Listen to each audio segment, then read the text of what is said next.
Hello everybody, in this lecture we'll continue with the subject steel structure design using limit state method. We were discussing the topic bolted connections. The prerequisites for the subject are IS 800-2007 and steel tables of any standard publication. So far we've discussed clauses of IS 800-2007, introduction to bolted connections, pitch, gauge, edge and end distances, patterns of boltings, types of bolted joints and types of bolts, that is ordinary and HSFG bolts. In this lecture we'll be discussing the shear capacity of bolts. For that we have to briefly discuss the design of bearing type bolts. तो clause 10.3 जो है हमारा वो बोलता है bearing type bolts. अब 10.3 अगर bearing type bolts कह रहा है तो इसका क्या मतलब है कि हम ऑर्डिनरी टाइप की बोल्ट्स की बात कर रहे हैं. क्यों हम ऑर्डिनरी टाइप की बोल्ट्स है इनको बेरिंग टाइप बोल्ट्स क्यों बोला जा रहा है? क्योंकि जो लोड ट्रांसफर मैकेनिज्म है वो कैसा है? बेरिंग है. तो बेरिंग कॉन्टैक्ट एरिया की हेल्प से लोड को ट्रांसफर करता है. तो क्लॉज 10.3.1 बोलता है effective area of bolts. Since threads can occur in the shear plane, the area AE for resisting shear should normally be taken as the net tensile stress area AN of the bolts. तो ये क्या बोल रहा है कि आप क्या कर सकते हैं, जो थ्रेड्स है वो किस में आकर करेंगे? शेयर प्लेन में आकर करेंगे. तो पहले तो समझते हैं शेयर प्लेन क्या हुआ. जब आप कोई बोल्ट, अगर हम यहाँ फिगर देखें तो ये सिंगल कवर बट जॉइंट है, इसमें यहाँ पे मैंने एक बोल्ट शो किया है. तो जब ये बोल्ट पे लोड एक्ट, ये पूरे अरेंजमेंट पे लोड एक्ट कर रहा है, तो ये जंक्शन है हमारे कवर प्लेट और मेन प्लेट के बीच में, इस प्लेन पे क्या एक्ट करेगा? शेयर एक्ट करेगा. ये हमने डिस्कस किया है जब हम बेरिंग टाइप बोल्ट या ऑर्डिनरी बोल्ट डिस्कस कर रहे थे. तो इस शेयर की वजह से क्या होने वाला है कि ये बोल्ट कोशिश करेगा कि ये यहाँ से ब्रेक कर जाए. तो वही इस प्लेन को हम क्या बोल सकते हैं? इस प्लेन को हम बोल सकते हैं शेयर प्लेन. जो जंक्शन आएगी दो मेंबर्स का जहां पे बोल्ट एक्ट कर रहा है. तो वो कह रहा है कि थ्रेड्स जो हैं, हमें पता है कि एक बोल्ट जो होता है उसमें थ्रेडेड एरिया भी होता है और एक यूनिफॉर्म एरिया होता है. तो अगर आपका ये थ्रेडेड एरिया शेयर प्लेन में के साथ कोइंसाइड कर जाए, मतलब अगर आपका बोल्ट कुछ इस तरीके से हो कि जो भी थ्रेडेड पार्ट आ रहा है वो थ्रेडेड पार्ट किस में फॉल कर रहा है? शेयर प्लेन में फॉल कर रहा है, यहाँ पे फॉल कर रहा है. तो उस केस में कोड बोलता है कि AE is effective cross sectional area, जो किस क्लॉज में दिया है? 1.4 क्लॉज में. तो इफेक्टिव क्रॉस सेक्शनल एरिया, अब क्योंकि आप देख सकते हैं अगर हम ध्यान से देखें तो इस पॉइंट पे थ्रेड जो क्रॉस सेक्शनल एरिया है वो कम है, और अगर हम ये वाला पॉइंट देखें तो यहाँ पे क्रॉस सेक्शनल एरिया ज्यादा है, क्योंकि थ्रेड के केस में क्या होते हैं? कंस्ट्रिक्शंस होते हैं इस तरीके से. तो जो क्रॉस सेक्शनल एरिया है वो क्या करेगा? वेरी करता रहेगा. तो वो कह रहा है since threads can occur in the shear plane, the area that is effective cross sectional area for resisting shear. अब शेयर कौन रेजिस्ट करेगा? Effective cross sectional area resist करेगा. तो effective cross sectional area for resisting shear को आप कौन सा area ले सकते हैं? Net tensile stress area that is AN. तो वो क्या बोल रहा है कि अगर आपका बोल्ट जो है उसका थ्रेडेड पार्ट आता है शेयर प्लेन में, तो आप कौन सा एरिया नेट टेंसाइल एरिया मानेंगे? AE. तो AE is equal to AN अगर थ्रेडेड पार्ट जो है वो किस में आ रहा है? शेयर प्लेन में आ रहा है. तो एक बात आपने ये ध्यान में रखनी है. नेक्स्ट वो बोलता है for bolts where the net tensile stress area is not defined. अब ये डिटरमिन करना कि ये नेट टेंसाइल स्ट्रेस एरिया कितना है, ये हमारे लिए टफ हो जाता है. तो कोड बोलता है कि आप AN को किसके इक्वल ले लें? Area at the roots of the threads. तो area at the roots of the thread को हम क्या बोल सकते हैं? AN will be equal to, जैसा हमने यहाँ पे डिस्कस किया था प्रीवियस लेक्चर में, AN will be equal to 0.78 times pi by 4 d square, where d is the nominal diameter of the bolt. तो nominal diameter of the bolt को आप रिड्यूस कर देंगे और कितना ले लेंगे? 0.78 टाइम्स ले लेंगे नॉमिनल डायमीटर का. वो क्या हो जाएगा आपका? Net tensile area. ऐसे तो हमें AE is equal to AN लेना है, पर एक्चुअल वैल्यू जो है ए एन की वो हम कैसे कैलकुलेट करते हैं, π/4 इंटू डी माइनस 0.9382 पी का whole square, where P is the pitch of the bolt. अब पिच ऑफ द बोल्ट हर बोल्ट की जानना हमारे लिए इम्पॉसिबल हो जाता है, इसलिए हमने एक शॉर्टकट देखा है। जो शॉर्टकट क्या है, A N is equal to 0.78 times π/4 D square, और इस ए एन की वैल्यू को हम रिपीटेडली यूज करेंगे throughout this subject. Next clause है when it can be shown that the threads do not occur in the shear plane। अब एक तो पहले केस क्या था, केस 1 था कि थ्रेडेड पार्ट जो है वो shear plane में आ रहा है। अब यहाँ बोल रहा है कि threads do not occur in the shear plane, मतलब कि जो आपके ये थ्रेड्स है ये नहीं अकर कर रहे हैं shear plane में, थ्रेड्स नीचे से शुरू हो रहे हैं। shear plane जो है आपका वो यूनिफॉर्म एरिया में फॉल कर रहा है, मतलब शेयर प्लेन कहाँ फॉल कर रहा है, इस पोर्शन में फॉल कर रहा है रादर देन इस पोर्शन में।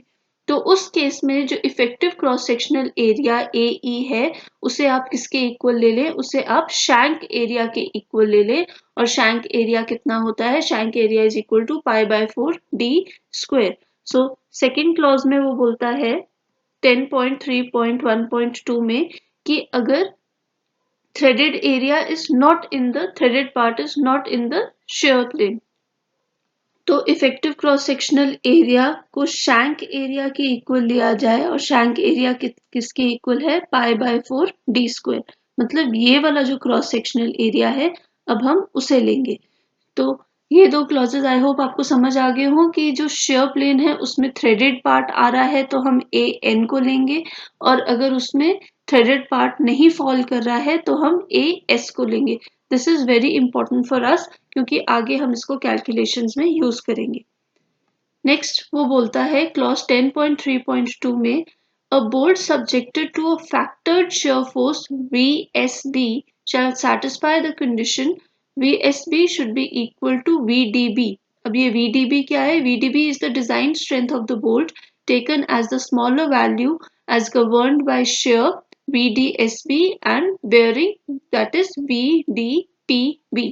तो अब ये क्या है, इनको देखते हैं। तो आपको बोल रहा है कि जो फैक्टर्ड शेयर फोर्स का मतलब है कि जो फोर्स आपके जो मेंबर है उस पे एक्ट करेगी। तो फैक्टर्ड का क्या मतलब है, मान ले हमारे उसमें मेंबर पे एक्ट कर रही है 100 की, तो हमें पता है कि हम उसको फैक्टराइज करेंगे, हम उसको इंक्रीज कर देंगे। अगर ये डेड लोड है या लाइव लोड है तो मैं फैक्टर कितने का लगाऊंगी, 1.5 का। तो 1.5 का फैक्टर लगाया और मैंने शेयर फोर्स की वैल्यू कितनी थी, 100, तो मेरे पास फैक्टर्ड शेयर फोर्स की वैल्यू कितनी आ गई, 150 किलो न्यूटन। तो अब मेरे पास फैक्टर्ड शेयर फोर्स कितनी है, 150 किलो न्यूटन। तो ये हमें पता है प्रीवियस नॉलेज से कि लाइव लोड 100 है तो आप उसको फैक्टर करेंगे, फैक्टर करके मैंने उसको 150 किलो न्यूटन कर दिया। तो इस वैल्यू को वो नाम दे रहे हैं VSB, that is factored shear force. Capital V stands मतलब शेयर फोर्स, फोर्स की बात हो रही है, और SB, S मतलब शेयर एंड B मतलब बोल्ट की बात हो रही है। तो ये बोलता है कि जो फैक्टर्ड शेयर फोर्स एक्ट कर रहा है बोल्ट में वो design strength of the bolt के क्या होना चाहिए, इक्वल होना चाहिए। अब ऑब्वियसली जो फोर्स एक्ट कर रही है वो force strength of the bolt से या तो कम होनी चाहिए या इक्वल होनी चाहिए। तो यहाँ पे कोड बोलता है कि जो डिजाइन स्ट्रेंथ है आपके बोल्ट की वो किसके इक्वल होनी चाहिए, फैक्टर्ड शेयर फोर्स की इक्वल होनी चाहिए। हम जनरली क्या वैल्यू लेके चलेंगे, should be less than equal to the strength of the bolt, मतलब आपका बोल्ट ज्यादा स्ट्रॉन्ग होना चाहिए जितनी उसके ऊपर फोर्स एक्ट करी है। तो ये हमें बताता है क्लॉज 10.3.2। अब कहता है कि स्ट्रेंथ ऑफ द बोल्ट कैसे कैलकुलेट करें, तो स्ट्रेंथ ऑफ द बोल्ट जो होती है वो दो फैक्टर्स पे डिपेंड करती है। एक होती है उसकी शेयर स्ट्रेंथ, क्योंकि फेलियर दो तरीके से हो सकता है आपके बेरिंग टाइप बोल्ट का, एक तो फेलियर हो सकता है शेयर में और दूसरा फेलियर किस में हो सकता है, बेयरिंग में। तो स्ट्रेंथ भी कैसी होंगी, दो होंगी, एक होगी शेयर स्ट्रेंथ और दूसरी कैसी होगी, बेयरिंग स्ट्रेंथ। तो वो बोलता है कि आपने जब बोल्ट की स्ट्रेंथ निकालनी है तो आप पहले उसकी शेयर स्ट्रेंथ निकालेंगे, फिर उसकी बेयरिंग स्ट्रेंथ निकालेंगे, फिर इन दोनों में से जो भी लीस्ट वैल्यू होगी वो वैल्यू क्या हो जाएगी, आपके बोल्ट की स्ट्रेंथ। फॉर एग्जाम्पल अगर मैं बोलूं कि शेयर की वैल्यू हमारी 90 किलो न्यूटन है, लेट्स से कि शेयर की वैल्यू है 90 किलो न्यूटन और बेयरिंग की वैल्यू है 100 किलो न्यूटन, तो आपकी स्ट्रेंथ ऑफ द बोल्ट क्या हो जाएगा? Strength of the bolt will be the least value. Least value कौन सी है? 90, इसमें से कम वैल्यू है तो बोल्ट की स्ट्रेंथ कितनी हो जाएगी? 90, क्योंकि चाहे वो बेयरिंग ज्यादा भी सस्टेन कर सकता है पर बेयरिंग की फेलियर पॉइंट से पहुंचने से पहले वो किस में फेल कर जाएगा? शेयर में फेल कर जाएगा। तो स्ट्रेंथ ऑफ द बोल्ट क्या हो जाएगा? 90। अगर अब हम ये ऊपर वाला केस देखें तो इस केस में एक्टिंग फोर्स कितनी है? 150 किलो न्यूटन और हमारा जो स्ट्रेंथ ऑफ द बोल्ट है वो कितना है? 90 किलो न्यूटन। तो कौन बड़ा है?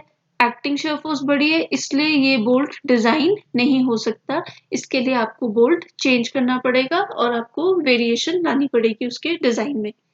क्लियर? तो इस अब हम स्ट्रेंथ ऑफ द बोल्ट निकालने पे फोकस करेंगे। वो कैसे निकालेंगे? पहले हम उसकी शेयर स्ट्रेंथ कैलकुलेट करना सीखेंगे, फिर हम उसकी बेयरिंग स्ट्रेंथ कैलकुलेट करना सीखेंगे और लास्टली हम उसकी स्ट्रेंथ डिटरमिन करेंगे दोनों वैल्यूज को कंपेयर करके और उसमें से लीस्ट वैल्यू कैलकुलेट करके। तो इस लेक्चर में हम सीखेंगे shear capacity of bearing type bolts. तो shear capacity of bolt is given in 10.3.3। तो क्लॉज 10.3.3 बोलता है the design strength of the bolt VDSB as govern shear strength is given bye.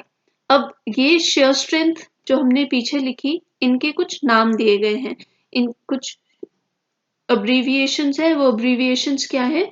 VDSB for shear strength and VDPB for bearing strength. तो ये अब्रीविएशंस हैं। अब इसके आगे हम सिर्फ अब्रीविएशंस में बात करेंगे, तो आपको ये अब्रीविएशंस याद करने होंगे। तो वो बोलता है कि VDSB that is design strength of the bolt as govern by shear. तो shear strength of the bolt जो है उसको हम कैसे ऑब्टेन करें? VDSB can be obtained by VTSB can be obtained by VNSB divided by gamma MB। तो VNSB क्या है? सबसे पहले तो VNSB is the nominal shear capacity of the bolt calculated as follow। तो इस फॉर्मूले पे अभी आते हैं। nominal shear capacity, nominal के लिए लेटर क्या यूज कर दिया गया है? N। तो VNSB is the nominal shear capacity। और गामा एम बी क्या है? Gamma M B is the partial safety factor of material. तो जो हम मटेरियल यूज कर रहे हैं बोल्ट का, उसका पार्शियल सेफ्टी फैक्टर जो है वो है गामा एम बी। और ये किस में दिया है? ये हमें दिया गया है टेबल 5 में, और ये टेबल 5 हम पहले डिस्कस कर चुके हैं इंट्रोडक्शन में, जहां पे बेरिंग टाइप बोल्ट के लिए gamma M B is given equal to 1.25। तो यहाँ पे हम क्या कर रहे हैं? जो हम डिजाइन स्ट्रेंथ ले रहे हैं उसको कैसे ऑब्टेन करें? जो नॉमिनल स्ट्रेंथ आ रही है उसको हम डिवाइड कर दे रहे हैं 1.25 से। मतलब अगर मेरी नॉमिनल स्ट्रेंथ आती है 100, तो मैं उसको क्या कर रही हूँ? मैं उसको रिड्यूस कर रही हूँ by dividing it by 1.2 which is equal to 80।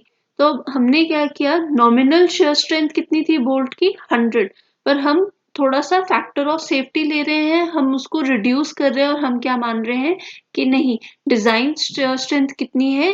80 ही है। तो ये क्लॉज इंपॉर्टेंट है। यहाँ पे वो बोलता है कि आपने डिजाइन शेयर स्ट्रेंथ कैसे लेनी है बोल्ट की? आप नॉमिनल शेयर कैपेसिटी निकालेंगे बोल्ट की और उसको डिवाइड कर देंगे gamma M B that is partial safety factor for material, जो हमें टेबल 5 से मिलेगा।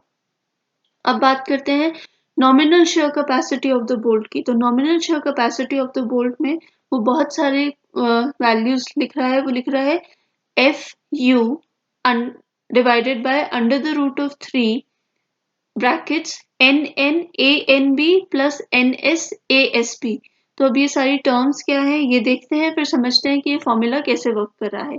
तो FU है ultimate tensile strength of the bolt. तो अल्टीमेट टेंसाइल स्ट्रेंथ अगर आपको याद हो, हमने डिस्कस किया था कि बोल्ट का आपको क्लास या ग्रेड दिया जाएगा, तो हम लिख सकते हैं 4.6 ग्रेड का बोल्ट है हमारे पास। तो उससे पता है हमें FU कितना होगा? FUB will be equal to 400 और FY will be equal to 0.6 times of 400 which is equal to 240. तो ये वैल्यू हमें पता है, जब हमने बोल्ट्स कैलकुलेट करे थे, बोल्ट स्टडी करे थे, तो हम ये वैल्यू कैलकुलेट करना सीख गए थे, जो भी हमें क्लास ऑफ बोल्ट दिया होगा। तो उसके अकॉर्डिंग हमें ये वैल्यू ऑफ FU भी मिल जाएगी। इसको हम क्लैरिटी के लिए FUB भी लिखते हैं। सो ultimate tensile strength of the bolt. I hope this is clear. अब आता है NN।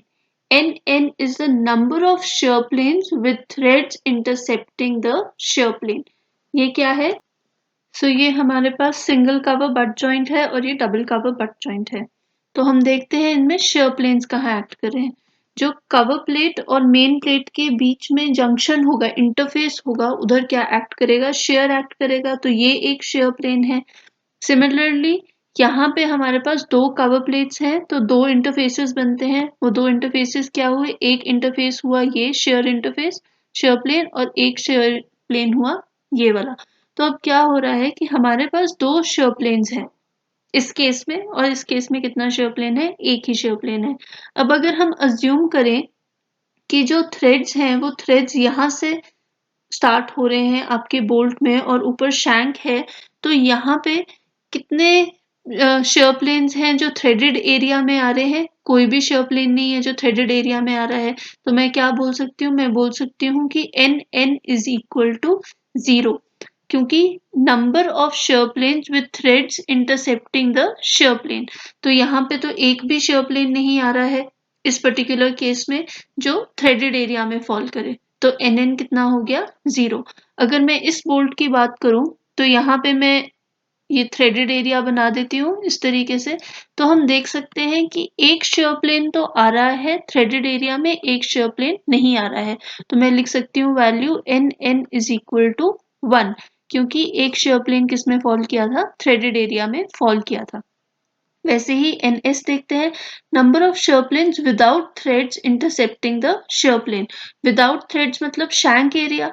तो शैंक एरिया अगर हम यहाँ देखें तो यहाँ पे NS किसके इक्वल है? NS इज इक्वल टू 1, क्योंकि एक शेयर प्लेन है और वो शेयर प्लेन किस में आ रहा है? बिना थ्रेड्स के एरिया में फॉल कर रहा है, शैंक एरिया में फॉल कर रहा है। तो NS इज इक्वल टू 1। यहाँ पे भी हमारे पास शेयर प्लेन जो फॉल है कर रहा है वो एक शेयर प्लेन ऐसा है जो थ्रेडेड एरिया में फॉल नहीं कर रहा। तो यहाँ पे हम क्या लिख सकते हैं? Again NS is equal to 1। तो ये इंपॉर्टेंट है। NS क्या है? जो शैंक एरिया में number of shear planes without threads fall करेगा, और NN है जो विद थ्रेड्स शेयर प्लेन से कोइंसाइड करेगा। ये इम्पोर्टेंट है। अब अगर हम एक और केस देखें, ये केस तो हो गया जब थ्रेडेड एरिया नीचे फॉल कर रहा था। अगर मैं एक और केस देखूं जिसमें जो थ्रेडेड एरिया है वो यहाँ से स्टार्ट हो रहा है, इस पोर्शन से स्टार्ट हो रहा है, तो उस केस में मैं बोल सकती हूँ कि NN is equal to 1 इस पर्टिकुलर केस में, क्योंकि एक ही शेयर प्लेन है और वो शेयर प्लेन किस में फॉल कर रहा है? थ्रेडेड एरिया में फॉल कर रहा है। और NS किसके इक्वल हो जाएगा यहाँ पे? NS will be equal to 0, क्योंकि एक ही शेयर प्लेन था और वो शेयर प्लेन किस में फॉल कर गया? थ्रेडेड एरिया में फॉल कर गया। तो आई होप आपको ये समझ आ रहा होगा। वैसे ही अगर इधर मैं बोलूं कि ये सारा थ्रेडेड एरिया है, तो इसमें again NS will be equal to 0, क्योंकि दोनों शेयर प्लेन्स जो है वो कहाँ फॉल कर रहे हैं? थ्रेडेड एरिया में फॉल कर रहे हैं। So I can write NS is equal to 0 and NN किसके इक्वल हो जाएगा? That will be equal to 2, क्योंकि दोनों जो शेयर प्लेन्स हैं वो किस में फॉल कर रहे हैं? थ्रेडेड एरिया में फॉल कर रहे हैं। तो NN किसके इक्वल हो गया? 2 के इक्वल हो गया। तो ये हमें ध्यान देना है कि जब हम बोल्ट डिजाइन कर रहे हैं तो कवर प्लेट की थिकनेस कितनी है, शैंक एरिया की लेंथ कितनी है, और हमारे पास कौन से रीजन में शेयर प्लेन फॉल कर रहा है, थ्रेडेड रीजन में फॉल कर रहा है कि बिना थ्रेड के रीजन में फॉल कर रहा है। तो उस हिसाब से हमारी NS और NN की वैल्यूज क्या कर जाएंगी? वेरी कर जाएंगी, जैसे हमने इन दो केसेस में देखा। अब देखते हैं, ये तो हो गई NN और NS की बात। FUB हम डिस्कस कर चुके हैं। अब बात आती है ASB। ASB इज द nominal plane shank area of the bolt. अभी हमने लास्ट स्लाइड में डिस्कस किया था ASB is equal to pi by 4 into d square, where d is the nominal diameter of the bolt. और ए एन बी किसके equal होता है? A N B is the net tensile area of the bolt which is equal to 0.78 times A S B, या फिर मैं क्या लिख सकती हूँ 0.78 times pi by 4 D square. तो ये वैल्यू क्या हो जाएगी? A N B. अब यहाँ पे वो बोलता है कि अगर आपका जितने number of shank areas threaded जितने number of shear planes threaded portion में फॉल कर रहे हैं उसके कॉरेस्पॉन्डिंग एरिया आप क्या लेंगे? A N B. और जितने नंबर ऑफ थ्रेडेड एरिया जितने नंबर ऑफ शेयर प्लेन्स आपके नॉन थ्रेडेड एरिया में फॉल करेंगे ए एस बी के साथ आप उसको मल्टीप्लाई करेंगे। तो ये हमें इम्पोर्टेंट चीज है जो हमें ध्यान रखनी है। अगर इस केस में हम डिस्कस करें तो फर्स्ट केस के लिए फर्स्ट केस है N N is equal to 0 and N S is equal to 1।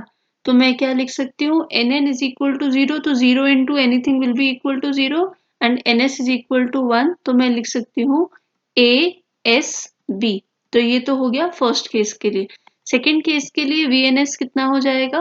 We N S B will be equal to F U B upon √3 into, अब यहाँ पे थ्रेडेड एरिया में एक N N is equal to 1, तो यहाँ पे हम लिख सकते हैं ए एन बी, क्योंकि 1 into A N B will be equal to 1 plus 0, क्योंकि 0 multiplied by anything will be equal to 0। तो ये आ गई वी एन एस बी की वैल्यू फॉर दिस केस। अब वैसे ही अगर हम इन केसेस को डिस्कस करें तो इस केस में हमारे पास एन एन की वैल्यू भी 1 है, एन एस की वैल्यू भी 1 है। So I can write A N B plus A S B. और सेकेंड केस में क्या हो जाएगा? V N S B will be equal to F U B divided by √3 into 2 times A N B, क्योंकि threaded area में दो share planes fall कर रहे हैं और शैंक एरिया में एक भी शेयर प्लेन फॉल नहीं कर रहा है, तो उसको हम क्या कर देंगे? 0। तो इस तरीके से हम क्या कैलकुलेट कर सकते हैं? V N S B calculate कर सकते हैं। आपको nominal diameter of the bolt given होगा, हमें डायमीटर गिवन होगा, हमें class of the bolt given होगा, तो हम एफ यू बी कैलकुलेट कर सकते हैं। और अरेंजमेंट ऑफ द जॉइंट, मतलब सिंगल शेयर है, डबल शेयर है और कहाँ पे थ्रेड्स फॉल कर रहे हैं, उसके हिसाब से हम क्या डिटर्मिन कर सकते हैं? V N S P determine कर सकते हैं। वी एन एस पी हम डिटर्मिन करने के बाद क्या करेंगे? हम उसको डिवाइड कर देंगे गामा एम बी से और हमें क्या मिल जाएगा? Design share capacity of the bolt. So I hope आपको ये लॉजिक ऑफ शेयर प्लेन्स समझ आया होगा और उसको कैसे अप्लाई करना है वी एन एस पी के केस में। सो यहाँ पे हमारे पास एक नोट है। In a lap joint, single cover butt joint, we assume Nn equal to 1 and Ns equal to 0, जैसा हमने अभी फिगर में देखा था। If the length of the bolt or thread length is not specified, अगर हमें नहीं पता है कि हमारे पास थ्रेड्स की कितनी लेंथ है, तो हमें नहीं पता कि ये जो पर्टिकुलर बोल्ट है इसका शेयर प्लेन थ्रेडेड पोर्शन के साथ कोइंसाइड करेगा कि शैंक पोर्शन के साथ कोइंसाइड करेगा, तो हम क्या ले लेते हैं? हम हमेशा सिंगल कवर बट जॉइंट, ये थंब रूल है, सिंगल कवर बट जॉइंट के लिए आप क्या करेंगे? आप एन एन इक्वल टू 1 ले लेंगे and N S equal to 0 ले लेंगे। ये क्यों लेते हैं हम? क्योंकि हमें पता है कि ए एन एस जो है that is equal to A N B is equal to 0.78 times A S B. ठीक है, तो इससे क्या पता चलता है? इससे हमें पता चलता है कि जो नेट टेंसाइल एरिया है वो छोटा है, किससे? शैंक एरिया से छोटा है। तो जब वो शैंक एरिया से छोटा है तो अगर हम छोटी वैल्यू को यूज कर रहे हैं कैलकुलेशन में, तो मतलब हम कम फोर्स कैलकुलेट कर रहे हैं, हम कम स्ट्रेंथ कैलकुलेट कर रहे हैं। कम स्ट्रेंथ कैलकुलेट कर रहे हैं तो हम क्या ले रहे हैं? सेफर साइड ले रहे हैं। तो इसीलिए हम हमेशा क्या करते हैं कि अगर सिंगल कवर बट जॉइंट हो तो हम सेफ साइड चलते हैं। और सेफ साइड हम कैसे चलेंगे? हम nn को 1 मान लेंगे और ns को 0 मान लेंगे। This assumption gives us a conservative value as we calculate shear resistance using A and B instead of ASB. तो ये सिंपल है, हम छोटी वैल्यू से कैलकुलेशन कर रहे हैं, हमारे पास स्ट्रेंथ भी क्या आएगी, छोटी आएगी, और अगर स्ट्रेंथ छोटी आ रही है तो हम क्या ले रहे हैं, हाई फैक्टर ऑफ सेफ्टी ले रहे हैं। अब वैसे ही अगर आपके पास double share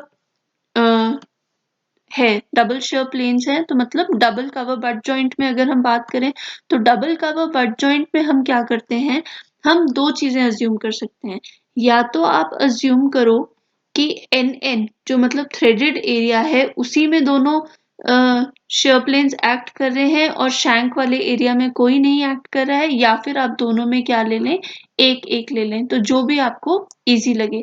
the first one is more conservative obviously, क्योंकि यहाँ पे आप दोनों ही एरिया क्या ले रहे हैं, छोटा ले रहे हैं, तो आप दोनों उस केस में क्या कर देंगे, जो डिजाइन स्ट्रेंथ है उसको आप और रिड्यूस कर देंगे, तो आप फैक्टर ऑफ सेफ्टी इंक्रीज कर रहे हैं।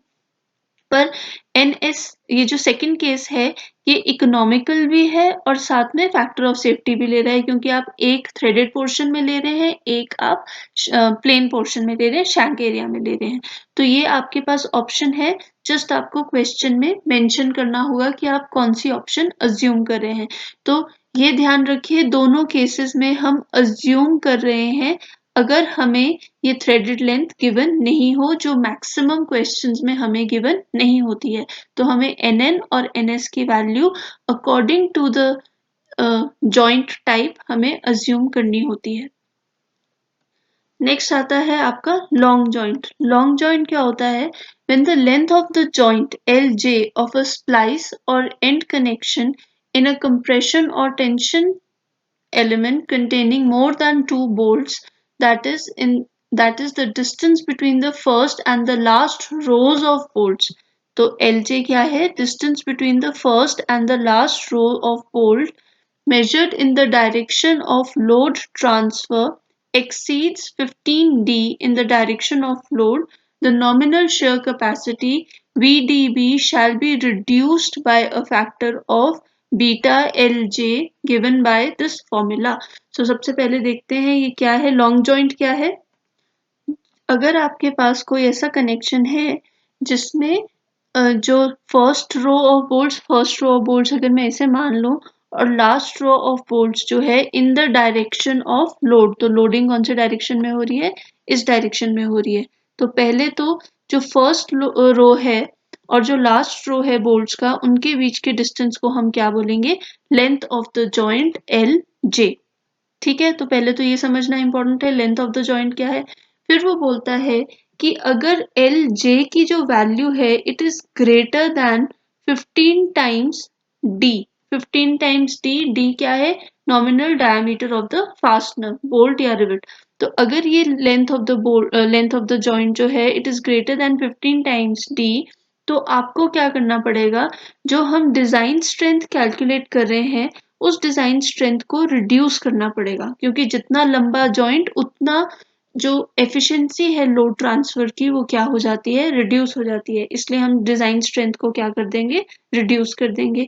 कैसे रिड्यूस करेंगे, आप एक फैक्टर कैलकुलेट करेंगे BIJ,